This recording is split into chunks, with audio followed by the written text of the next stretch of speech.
ശരിക്കും പറഞ്ഞാൽ ജസ്റ്റ് ഇടയ്ക്കൊക്കെ സർപ്രൈസുകൾ തരാറുള്ളത് കൊണ്ട് നമുക്കങ്ങനെ സർപ്രൈസുകൾ വലിയ ഞെട്ടലൊന്നുമല്ല. പക്ഷേ ഇത് ശരിക്കും ഞെട്ടിച്ചു. ജോലി കഴിഞ്ഞ് വന്ന ഉടനെ ഡ്രസ്സ് പോലും മാറിയില്ല. എന്നോട് പറഞ്ഞു തുണിയൊക്കെ എടുത്ത് പാക്ക് ചെയ്തു, നമുക്ക് ഒരിടം വരെ പോകാമെന്ന്. സാധാരണ പോകുന്നതിന് മുമ്പ് എനിക്കൊരു ഹിൻ്റൊക്കെ കിട്ടുന്നതാണ്. അല്ലെ 2-3 ദിവസം മുമ്പ് പറയാം നമ്മൾ ഒരിടത്ത് പോകും, ഡെസ്റ്റിനേഷൻ പറയത്തില്ലെന്നൊക്കെ ഉള്ളൂ, എന്തെങ്കിലുമൊക്കെ ഒരു ചെറിയ ക്ലൂ തരും. പക്ഷേ ഈ പ്രാവശ്യം ശരിക്കും പറഞ്ഞാൽ ഞാൻ പകച്ചു കേട്ടോ. നമ്മളൊന്നും പ്രിപ്പയർഡ് അല്ല, ഒന്നും എടുത്തും വെച്ചിട്ടില്ല. എന്താ പറയണ്ടേ. കാണിച്ചോ ഞാൻ എൻ്റെ മേക്കപ്പ് ബാഗ്. ഇതെന്തോന്നാ ഈ വീട്ടില് അപ്പനെ മോനെ ഒരു വക പായ്ക്കാൻ അറിയത്തില്ല. ഇതെല്ലാം ഞാൻ പായ്ക്ക് ചെയ്യണോ? എൻ്റെ പെട്ട് റെഡി. ഈ അടുത്താരുടെ ഇത് ജേടുവിൻ്റെ ആണോ? ഇതെന്തോന്നാ എൻ്റെ പൊന്നു ദൈവമേ വിട്ടെ. എന്റെ ചെടു നിനക്ക് നാണോ മാനോ ഒന്നും ഇല്ലേ? കൊച്ചു എന്ത് വെച്ച് കാണിക്കുന്നേ? ഈ കുക്കിയും കൂടെ നീ അവിടെ പോവാ? വിട്ട താമസിക്കാൻ കൊണ്ടുപോയിക്കേ. ഇതെന്റെ സാധനമല്ലേ? ഇതൊക്കെ നീ ബാഗിനകത്ത് കണ്ടായിരുന്നോ? പുള്ളി ഇതൊന്നും നോക്കിയില്ല, ഇതിനകത്ത് എല്ലാം പൊറുക്കിയിട്ടു. അയ്യേ ചോക്ലേറ്റ് ആണ്. നിക്ക് ഇതുണ്ടോ ഇത്രേ സാധനം. അതൊക്കെ എടുത്ത് കളയടാ മോനെ. 4-5 പോരെ നിക്കറ ചെടുവിന്. 1 2 3 4 5 ടീഷർട്ട് വേണം നിനക്ക്?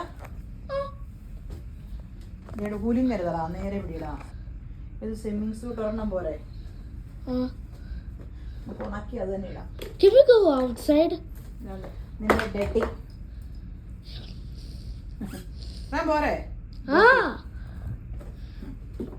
എന്തിനി ബുക്സ് വല്ലതും ഉണ്ടോ? ബുക്സ്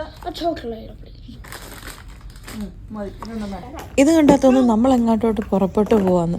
2 ദിവസത്തിനുള്ള സാധനം എടുത്തോന്ന് എന്നോട് പറഞ്ഞത്. പിന്നെ ജസ്റ്റിയുടെ കാര്യമായതുകൊണ്ടും നമ്മുടെ കാര്യമായിട്ടും ഞാനൊരു 2-3 ദിവസത്തെ എടുക്കും കേട്ടോ.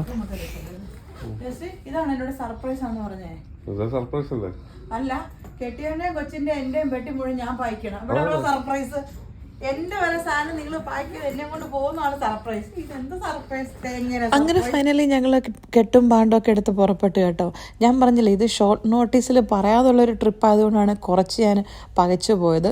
സാധാരണ അറ്റ്ലീസ്റ്റ് പറയുന്നത് കൊണ്ട് നമ്മൾ കുറച്ചൊക്കെ പ്രിപ്പറേഷൻ ചെയ്യും. ഈ ആണുങ്ങൾക്ക് അങ്ങനെയാണല്ലോ, ഒന്നും നോക്കണ്ട പോവാന്ന് പറഞ്ഞാൽ മതി. അലൈൻ റൂട്ട് ഇതുമല്ല, റുവൈസും ഈ റൂട്ടല്ല എന്നെ തോന്നുന്നു. അപ്പോൾ മനുഷ്യനെ പഠിപ്പിക്കും കേട്ടോ. അപ്പൊ എന്നുള്ള അലൈനും അല്ല റുവൈസും അല്ല, അങ്ങോട്ടുള്ള റൂട്ടും അല്ല. അപ്പൊ എന്നുള്ള ദുബായ് കഴിഞ്ഞ ആഴ്ച പോയോണ്ട് ദുബായും അല്ല. അപ്പൊ ഞാൻ പറയാം, ഒന്നെങ്കിൽ റാസൽ കൈമ അല്ലെങ്കിൽ ഫുജൈറ. ജസ്റ്റിമോനെ എന്റെ അടുത്താ കളി. അപ്പൊ അലൈനാ ഉറപ്പിച്ചു, ഇത് അലൈനുള്ള റോഡാ. ഷെയ്സായതുപോലെ കറഞ്ഞോ ഞാനൊന്ന മലപ്പുറം ഓഫീസ് നോക്കി കളി പോയതായിരിക്കും ആണോടെ ഞാനങ്ങ് വിശ്വസിച്ചു കേട്ടോ. ഇതിന് അലൈനല്ലേ പോകാൻ പറ്റുള്ളൂ. ജബൽദാനത്തോ? അതെവിടാ? റുവൈസോ? പിന്നെ ജബൽദാനത്തൊന്നും അല്ല എനിക്ക് ഉറപ്പ്.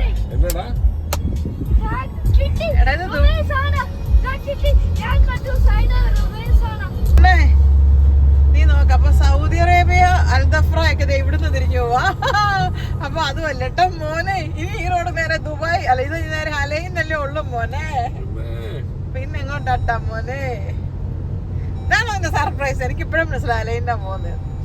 ചിറ്റിപ്പോ ജസ്റ്റ് മോനെ ചിറ്റിപ്പോ. ഈ റോഡ് അലൈൻ മാത്രമേ പോകത്തുള്ളൂ? ഹോട്ടലുള്ള അലൈൻ മാത്രമേ ഉള്ളൂ? അതെനിക്കറിയില്ല, നോക്കട്ടെ. ഇത് മറ്റേതാണെന്ന് ഞാൻ വെറുതെ ഫ്ലൈറ്റ് കയറി എയർപോർട്ടിലോട്ടുള്ള റോഡാണല്ലോ ഇത്. ഫ്ലൈറ്റിൽ പോകാനൊക്കെ വിചാരിച്ച് ഞാൻ വലിയ മനക്കെട്ടല്ലേ. ഞാൻ പറഞ്ഞില്ലേ ജോലി കഴിഞ്ഞ് ഞങ്ങൾ നേരിട്ട് ഇറങ്ങിയതുകൊണ്ട് ഞാനൊരു പച്ചവെള്ളം പോലും കുടിച്ചിട്ടില്ലായിരുന്നു കേട്ടോ. അതുകൊണ്ട് തന്നെ അഡ്നോക്കിൽ പെട്രോൾ അടിക്കാൻ വേണ്ടിയിട്ട് കയറിയപ്പോൾ ഞാനൊരു കോഫി എടുക്കാൻ വേണ്ടിയിട്ട് കയറി. ഒരു കോഫി കുടിച്ച് കുറച്ചൊക്കെ സ്ട്രോങ് ആണെന്ന് വിചാരിച്ചു. അത് തന്നെ അല്ല, പിന്നെ എനിക്ക് എവിടെയെങ്കിലും പോകുന്ന വഴിക്കൊരു കോഫിയൊക്കെ സിപ്പ് ചെയ്ത് പോകുന്ന ഇഷ്ടം. ഇനി നമുക്ക് കണ്ടുപിടിക്കേണ്ടത് റൂട്ടേ ഉണ്ട്, എങ്ങോട്ടാന്നുള്ള ഡെസ്റ്റിനേഷൻ. അത് ഏകദേശം എനിക്ക് ഈ റൂട്ട് കണ്ടപ്പോൾ മനസ്സിലായി കേട്ടോ. ഇത് അലൈനുള്ള റോഡാണ്. കുറേയൊക്കെ ജസ്റ്റ് എന്നെ പറ്റിച്ചു. ദുബായ് ആണ്, റാസൽ കൈമയാണ്, അതാ ഇതാന്നൊക്കെ പറഞ്ഞു.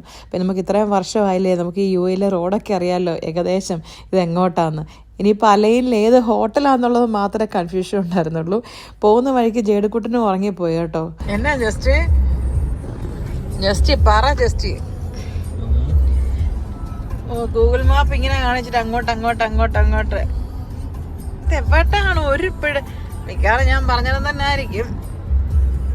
ഇവിടെ ലൈറ്റും ഒക്കെ ഫിറ്റ്. ഞാൻ സപ്രസ് ആവുമോ അത് ഡിപ്രസ് ആവുമോ? Oh my God, Radisson Blu. ഞാൻ അപ്പോഴേ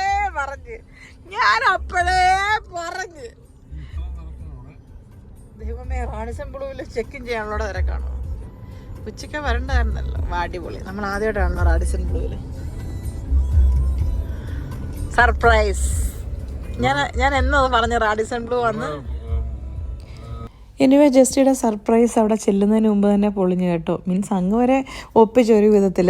റാഡിസൺ ബ്ലൂ കണ്ടപ്പോൾ എനിക്ക് മനസ്സിലായി റാഡിസൺ ബ്ലൂവിലാന്ന്. പക്ഷെ അങ്ങ് വരെ ജസ്റ്റ് പറഞ്ഞില്ല കേട്ടോ. പക്ഷെ എനിക്കാണെങ്കിൽ അങ്ങനത്തെ സർപ്രൈസോ സസ്പെൻസോ ഒന്നും ഒത്തിരി കീപ്പ് ചെയ്യാൻ പറ്റത്തില്ല. എനിക്ക് രഹസ്യം അധികം ഇരിക്കുകയല്ല എൻ്റെ മനസ്സിൽ, പ്രത്യേകിച്ച് ജസ്റ്റിൻ്റെ അടുത്ത്. ഞാൻ പറഞ്ഞില്ല, ജസ്റ്റ് ഒരു വിധത്തിൽ ഒരു ക്ലൂവും തന്നില്ലായിരുന്നു ഈ വീക്കെൻഡിൽ നമ്മളിങ്ങനെ അലൈന് പോകുന്ന ഒന്നും. ഇതിപ്പോൾ ജോലി ആയിരുന്നത് കൊണ്ടാണ്, ഫ്രൈഡേ വരെ ജോലി ഉള്ളത് കൊണ്ട് അലൈൻ എടുത്തതെന്ന് പറഞ്ഞു. അതല്ല വല്ല റാസൽ കേമൊക്കെ പോയതിന്. ബിക്കോസ് നമുക്ക് ചെക്ക് ഇൻ ചെയ്യേണ്ട സമയം ഇവിടെ യു എയിൽ മിക്ക ഹോട്ടലിലും 2 o'clock ആണ്. പക്ഷേ ഇതിപ്പോൾ നമ്മൾ അലൈൻ വരെ ചെല്ലേണ്ടതുകൊണ്ട് ജോലി വൈകുന്നേരം വരെ ഉണ്ടായിരുന്നത് കൊണ്ടും നമ്മൾ ഈവനിങ്ങോടെയാണ് ചെന്നത്. അങ്ങനെ റാഡിസൺ ബ്ലൂവിൽ ചെന്ന് കേട്ടോ. ശരിക്കും പറഞ്ഞാൽ റാഡിസൺ ബ്ലൂവിൽ നമ്മൾ ഇതിനു മുമ്പ് അലൈൻ റാഡിസൺ ബ്ലൂവിൽ താമസിച്ചിട്ടില്ല. അവിടെ ചെന്നപ്പോൾ ഞാൻ വിചാരിച്ചു നമ്മൾ ഹോട്ടലിനകത്താണ്. പക്ഷേ നമ്മളുടെ സ്റ്റേ ഹോട്ടലിലല്ലായിരുന്നു, വില്ലയിലായിരുന്നു. അവിടുന്ന് പുറത്തിറങ്ങിയപ്പോഴാണ് പിന്നെ എനിക്ക് ആ കാര്യം മനസ്സിലായത്, വില്ലയിലാണ് താമസിക്കാൻ പോകുന്നതെന്ന്. സോ ഇതാണ് നമ്മൾ താമസിക്കുന്ന വില്ല.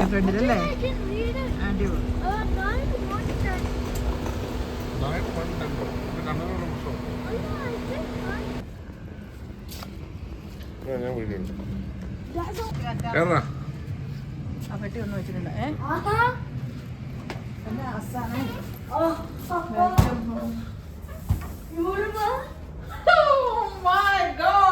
എനിക്ക് തോന്നി ആ ഫോട്ടോ പോലെ ഹാപ്പി ആനിവേഴ്സറി മാം എന്ന് പറഞ്ഞപ്പോഴേ. അമ്മക്ക് ബൊക്കെ എടുത്ത് കൊടുക്കടാ.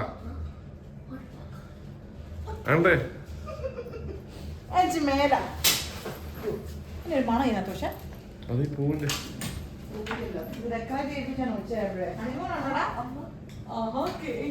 എടാ ആ ബൊക്കെ എടുത്ത് കൊടുക്കടാ.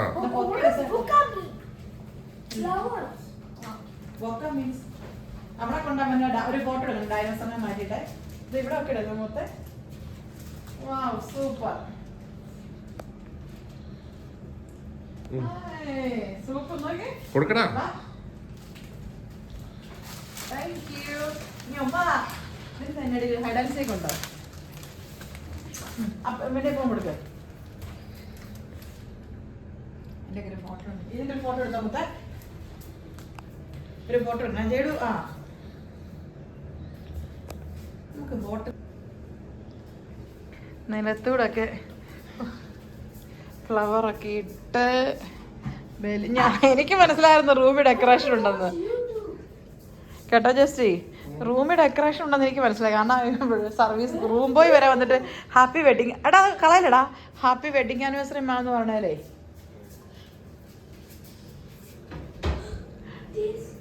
വെഡിങ് ആനിവേഴ്സറി സെലിബ്രേഷൻ ഒക്കെ ആയിരുന്നെങ്കിലും ഒരു ഡബിൾ ബെഡ് വാങ്ങിക്കായിരുന്നു. ചെറുക്കനെ വേറെ റൂമിൽ കിടത്തായിരുന്നു. Happy wedding anniversary for us. വീഡിയോണോ?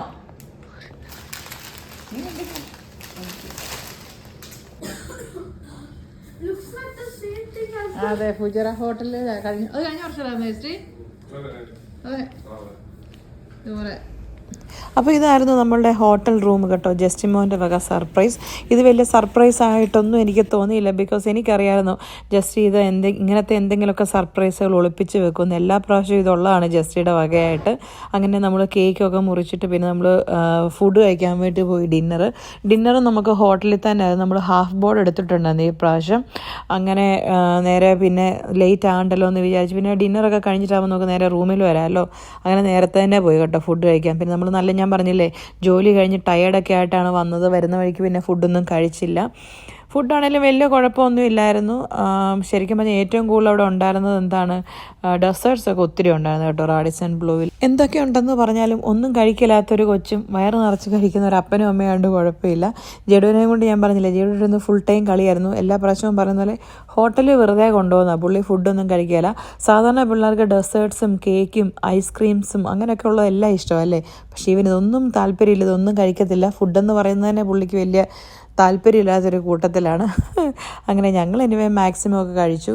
ജേഡു ആണെങ്കിൽ ഹോട്ടലിൽ ചെന്നിട്ട് നോക്കി ഒരു ചിപ്സും ഒരു മയോണൈസും അവിടെ നിന്ന് കഴിച്ചുകൊണ്ടിരിപ്പുണ്ട്. അതായിരുന്നു അവൻ്റെ ഫുഡ്. പിന്നെ കുറച്ച് ടോയും കൊണ്ടുപോയി, അത് വെച്ച് കളിച്ചുകൊണ്ടിരുന്നു. അതല്ലാതെ ഒരു വക കഴിച്ചുമില്ല. നമ്മളോട്ട് നിർബന്ധിച്ചിട്ടും കാര്യമില്ല, വെറുതെ വഴക്ക് പറയാവുന്നേ ഉള്ളൂ. പിന്നെ എൻ്റെ ഫേവറേറ്റ് കുറച്ച് എന്താ പറയുന്നത്, ആദ്യമേ ഞാൻ കുറച്ച് സാലഡ് എടുത്തു. പിന്നെ ഞങ്ങൾ അന്ന് ഡിന്നർ എടുത്ത അന്ന് അവർക്ക് ബാർബിക്യൂ നൈറ്റായിരുന്നു. അവർക്ക് വീക്കെൻഡ് ആയതുകൊണ്ട് ഒരു ദിവസം ബാർബിക്യൂ നൈറ്റും ഒരു ദിവസം വേറെ എന്താ സീ ഫുഡ് നൈറ്റ് അങ്ങനെയൊക്കെ ആയിരുന്നു. ഇത് നമ്മുടെ റൂമിൽ നിന്ന്, ഹോട്ടൽ റൂമിൻ്റെ പുറത്തെ വ്യൂ ആട്ടോ. എനിവേ ഞാൻ വിശന്ന് വലഞ്ഞ് കുത്തിയിരുന്നത് കൊണ്ട് ഞാൻ നന്നായിട്ട് കുത്തി കയറ്റി. ഞാൻ കഴിച്ചതിൻ്റെ ഇടയ്ക്ക് പിന്നെ ഒരാൾ വന്ന് 2-3 വായൊക്കെ വാങ്ങിച്ചിട്ട് പോയി. ജസ്റ്റ് നല്ല മല്ലുയുദ്ധമാണ് ഫുഡുമായിട്ട്. അങ്ങനെ എന്താ പറയണ്ടേ, ഞങ്ങൾ അവിടെ നിന്ന് ഫുഡും ഒക്കെ കഴിച്ച് കണ്ടോ, ഇങ്ങോട്ട് നോക്കി, ജേഡിക്കുട്ടനെ നോക്കി, ഒരു വക കഴിക്കുന്നില്ല, കുറച്ച് വെള്ളം മാത്രം കുടിച്ചു. പിന്നെ അവിടെ നിന്ന് കളിച്ചുകൊണ്ടിരിപ്പുണ്ട്.